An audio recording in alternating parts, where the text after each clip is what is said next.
Hello students, कैसे हैं आप सब लोग। आई होप आप लोग अच्छे होंगे, अच्छे से पढ़ाई कर रहे होंगे। कल मैंने एक वीडियो बनाया था जिसमें मैंने आपको बताया था कि क्लास 11 के बाद कौन कौन सी स्ट्रीम होती हैं, क्या क्या उसमें करियर ऑप्शंस होते हैं, कौन कौन से सब्जेक्ट होते हैं, वो सारी चीजें मैं आपको बताई थी। तो आप लोग कमेंट में बोले और कई बार इंस्टाग्राम पे मैसेज बच्चे ने किया कि सर मुझे ये बता दो कि सर मेरी अगर इतनी परसेंटेज आएगी तो क्या मुझे पीसीएम मिल जाएगा या पीसीबी मिल जाएगा। तो ऐसे कुछ डाउट्स थे, तो मैंने कहा आज इस पे आपको क्लियरिटी दे दूं कि क्या चीज है। और साथ में आपको बता दूंगा ये भी कि अगर मान लो कि परसेंटेज कम आई है फिर भी आपको साइंस स्ट्रीम लेनी है तो उसके लिए आप क्या करेंगे।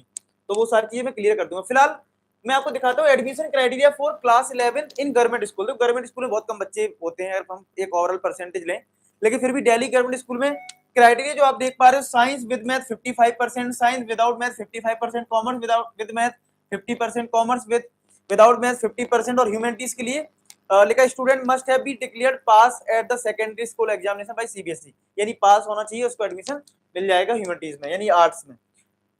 एक और फीडबैक देखें तो इसमें लिखा है कि अगर कोई रेप्यूटेड स्कूल है जैसे कि डीपीएस, तो यहाँ पे अगर पीसीएम और पीसीबी लेना है तो आपको 90 मैथ्स में चाहिए, ठीक है। और अगर remove the maths from the criteria you can get admission in PCB stream, ठीक है। मतलब आपको परसेंटेज ओवरऑल चाहिए कॉमर्स के लिए 85 से ज्यादा और ह्यूमैनिटीज आर्ट के लिए ओवरऑल 80% से ज्यादा। ये कुछ फीडबैक्स हैं। अब यहाँ पे क्या है कि कई बार बच्चों को लगता है कि सर ये फीडबैक जो है या ऐसी चीजें जो लिखी है क्या वो सही है। देखो ऐसा है, पहली चीज तो मैं आपको ये बता दूं, सीबीएसई डायरेक्टली किसी स्कूल को नहीं बोलती कि भाई हमने ये क्राइटेरिया दिया। सीबीएसई डिसाइड नहीं करते। बताओ सीबीएसई में 10th में तो सभी बच्चे पास हो जाते हैं, ठीक है। तो सीबीएसई थोड़े ना मना करती कि इस बच्चे को ये मत दो, इस बच्चे को ये मत दो। सीबीएसई अपने साइड से कुछ नहीं करता, ठीक है। सीबीएसई का कोई रोल नहीं है इसमें कि स्ट्रीम सिलेक्शन मतलब ये बनाने के लिए परसेंटेज क्राइटेरिया। एक्चुअली स्कूल वाले डिसाइड इसलिए करते हैं। एक्चुअली होता क्या है ना, स्कूल वाले स्ट्रीम इसलिए अपने हिसाब से डिसाइड करते हैं। फॉर एग्जाम्पल, अगर मान लो आपने ऐसी स्ट्रीम ले ली, मान लो मैथ्स ले लिया और मैथ्स में आपके नंबर थे, मैथ्स में मान लो for example 40 out of 100 10th class में, और आपने मैथ्स ले लिया, तो आप 11th में मैथ्स अच्छे से पढ़ोगे नहीं, 12th में हो सकता है फेल हो जाओ या कम नंबर आ जाए, तो उनका रिजल्ट हो जाएगा खराब। सीधी सी बात क्या है, रिजल्ट हो जाएगा स्कूल का खराब। तो रिजल्ट खराब होने की वजह से, रिजल्ट खराब ना हो इस वजह से वो क्या करते हैं, क्राइटेरिया लगा देते हैं कि भाई हमारे स्कूल का ये क्राइटेरिया, आपको ये फॉलो करना है। अगर आपके मैथ्स में 80% है, साइंस में 80% है, तो आपको हम साइंस स्ट्रीम देंगे, नहीं तो नहीं देंगे। तो मतलब ये चीजें स्कूल वाले फिक्स करते हैं। अब बात करते हैं कि यार फिर भी हमारे कितने नंबर आ जाएं, ठीक है। देखो अगर स्कूल बहुत ज्यादा अच्छा है, अच्छे का मतलब इसमें मतलब किसी स्कूल ऐसे होते हैं जिनमें बहुत सारे सेक्शन चलते हैं। आपके स्कूल में हो सकता है, आप लोग कमेंट सेक्शन बताना आपके स्कूल में कितने सेक्शन है। कुछ स्कूल में ऐसे सेक्शन बहुत सारे होते हैं, ई जी एच तक चले जाते हैं, 10-10 सेक्शन हो जाते हैं किसी किसी स्कूल में। कोई स्कूल नया होता है इसमें 2 ही सेक्शन होते हैं, 3 ही सेक्शन होते हैं, किसी 10 होते हैं। तो जब 10 सेक्शन है तो स्कूल को कोई गर्ज नहीं है बच्चों की, समझ रहे हो। उनके पास ऑलरेडी बहुत सारा क्राउड है, वो अपने रूल्स और रेगुलेशन लगा सकते हैं। भैया हमने स्ट्रीम में अगर आपको साइंस स्ट्रीम लेनी है 85%, तो पहली चीज तो ये क्राइटेरिया अलग अलग होते हैं। ये कोई फिक्स क्राइटेरिया नहीं होता कि पीसीएम में आपको 85% 10th में होना चाहिए, ऐसा कोई फिक्स क्राइटेरिया स्कूल का नियम नहीं होता कि गाइडलाइंस नहीं है ये कोई कि भैया तुम्हारे फिजिक्स में 85 होने चाहिए या मतलब साइंस में 85 होने चाहिए, मैथ्स में, ऐसा कुछ नहीं है। ये स्कूल अपने अकॉर्डिंग बनाते हैं, अपने अकॉर्डिंग। तो तुम्हें ऐसा भी देखने को मिलेगा कुछ स्कूल में पीसीएम 85% पे मिल रही है, कुछ स्कूल में 70% पे मिल रही है, ठीक है। तो डिफरेंट डिफरेंशिएट करता है, ठीक है। कुछ स्कूल में बहुत सारे बच्चे होते हैं, तो ये सारी चीजें रहती हैं। अब आपको ये देखना है कि एक्चुअल में अब आपको डिसाइड कैसे करना है। देखो अगर आपका स्कूल बहुत बड़ा है तो आप सीनियर से पूछ सकते हो कि यार लास्ट टाइम कितने परसेंटेज पे स्ट्रीम मिली थी, क्योंकि ये सबका अपना अपना अलग अलग होता है, यहाँ पे कोई फिक्स रूल नहीं है। एक तरीका ये, दूसरा आपको खुद पता होता है कि यार मेरा स्कूल ज्यादा अच्छा है और इसमें परसेंटेज हाई रहता है, तो आपको कोशिश करनी है कि यार 85 तक पहुंचा दो, 85, जिससे आप फाइनली सिक्योर हो जाओ कि आप कोई भी, देखो अगर आपने 85 तक स्कोर कर लिया ना तो आपको कोई भी स्ट्रीम मिल ही जाएगी, समझ रहे हो। 85% अगर मैथ्स में भी है, साइंस में भी है, तो आपको स्ट्रीम मिल जाती है, ठीक है। 90 आ जाए तो बहुत बढ़िया है। लेकिन मान लो आपकी परसेंटेज बहुत कम है, मान लो आपकी परसेंटेज 60 रह गई, 50 रह गई, 60 मान लो रह गई, 65 है या 70 चलो ले जाते हैं, और आपके स्कूल में एक क्राइटेरिया लगा रखा है भाई 80% पे ही देंगे साइंस या 75 पे देंगे और आपके 70 से कम है, तो आपके पास फिर एक ही ऑप्शन बचता है स्कूल छोड़ने का। आप मतलब दूसरे स्कूल में लीजिए एडमिशन, क्योंकि अगर आप दूसरे स्कूल में लोगे तो हो सकता है कुछ स्कूल में क्राइटेरिया कम होगा। मान लो कोई स्कूल नया है अभी, मतलब उसमें बहुत ज्यादा क्राउड नहीं है, उनको चाहिए बच्चे, ठीक है, तो वो तो ले लेंगे ना। समझ रहे हो मेरी बात कि मान लो किसी स्कूल में बच्चे कम है, उनको तो बस बच्चे भी चाहिए हैं, तो वो तो एडमिशन ले लेंगे। मैंने बहुत देखे ऐसे केस जिनके नंबर कम आते हैं और उनको पीसीएम, मतलब कई बार बच्चों को क्या होता है ना कि भैया हमें तो पीसीएम ही लेना, हमें तो भैया इंजीनियर ही बनना है, पीसी भी लेना, हमें तो डॉक्टर ही बनना है, मतलब पहले से ही मान लेते हैं।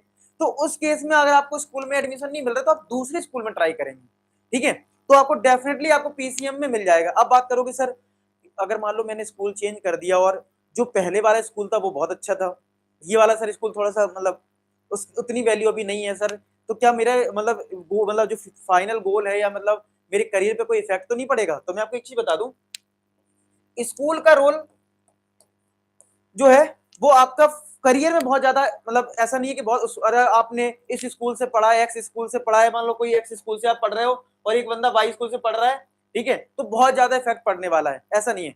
मेन रोल होता है आपके करियर में कॉलेज का, ठीक है, कॉलेज का ज्यादा रोल होता है, स्कूल का इतना रोल नहीं होता। स्कूल में मतलब अगर ये कह दो कि मान लो सीबीएसई का वो भी स्कूल है, सीबीएसई का दूसरा स्कूल भी है, तो क्या फर्क पड़ता है? तो होता क्या है कि मान लो 12th क्लास का पेपर हुआ, ठीक है, परसेंटेज एक बच्चे की 80% है, एक की 75% है। अब मान लो जेई मेंस का पेपर हुआ, तो जेई मेंस का क्राइटेरिया 60% है, तो भैया चाहे तुम जिस भी स्कूल में हो, तुम अगर सीबीएसई एफिलिएटेड स्कूल से, तो सब बराबर है। आपने जेई का पेपर दिया, आपने कॉलेज में एडमिशन लिया, बस अब कोई नहीं पूछ रहा तुमसे कि भाई तुम किस स्कूल से थे, क्या था।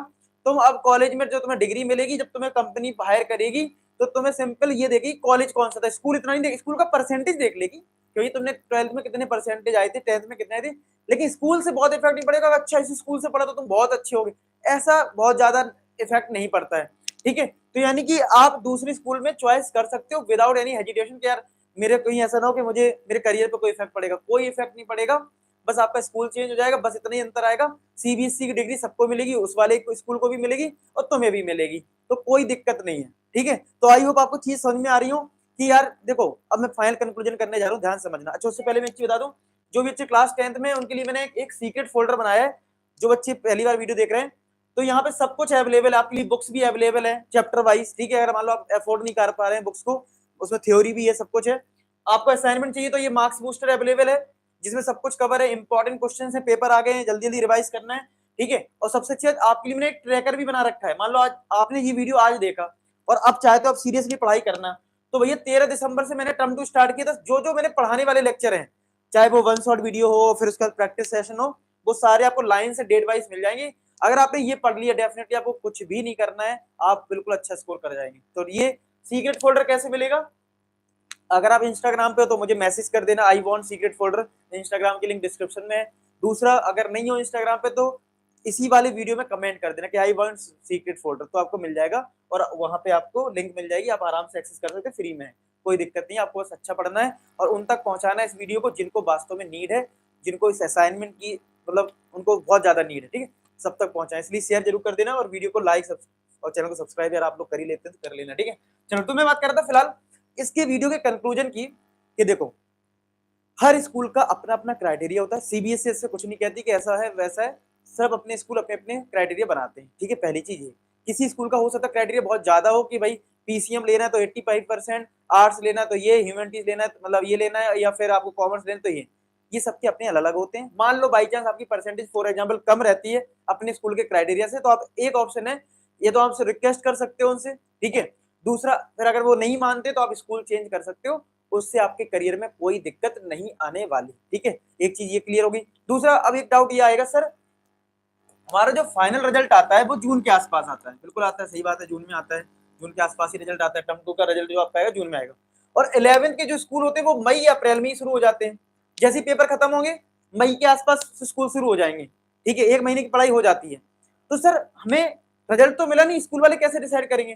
तो स्कूल वाले आपके 9th की परसेंटेज और 10th के जो आपके टेस्ट हुए हैं, प्री बोर्ड ये सब हुए हैं, उनके हिसाब से आपकी जो परसेंटेज बनाते हैं उसके बेसिस पे आपको स्ट्रीम दे देते हैं, ठीक है। अगर आप फाइनल रिजल्ट में बहुत ज्यादा अच्छा परफॉर्म करते हो, मान लो आपने कॉमर्स विद मैथ्स लेना था फॉर एग्जाम्पल, लेकिन आपके मैथ्स में नंबर कम रह गए प्री बोर्ड में, आपको नहीं दे रहे हैं वो, लेकिन आपके फाइनल में अच्छे आ गए, तो आप रिक्वेस्ट कर सकते हो, ठीक है। तो वो ये बोल देते हैं स्कूल वाले कि देखो बेटा ऐसा है, हम अभी आपको मैथ्स दे देते हैं, आप पढ़ लो, लेकिन जो 11th क्लास में पहला पेपर होगा उसमें अगर आपने अच्छा परफॉर्म नहीं करा तो हम वापस ले लेंगे मैथ्स। तो ऐसी ऐसी कंडीशंस भी लगाते हैं, तो ठीक है, तो इन चीज के लिए तैयार रहो, ठीक है। बाकी कोई डाउट हो कमेंट सेक्शन में लिखना। बाकी आई होप क्लियरिटी आ गई होगी कि आपको क्या क्या परसेंट, मतलब आपको परसेंटेज अगर बात करें तो आप ये समझ लो यार अच्छे स्कूल में हो और तो यार 80% तक तो मेंटेन कर लेना यार, 85 तक, ठीक है।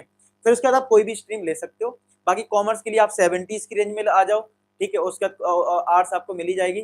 तो ये सारी चीजें हैं, बाकी आप स्कूल चेंज कर लेना अगर आपको दिक्कत है, ठीक है। तो मिलते हैं नेक्स्ट में, तब तक अपना ख्याल रखिए, bye bye to all. Last में एक ही बात बोलूंगा कि आप सभी सफल हो। धन्यवाद।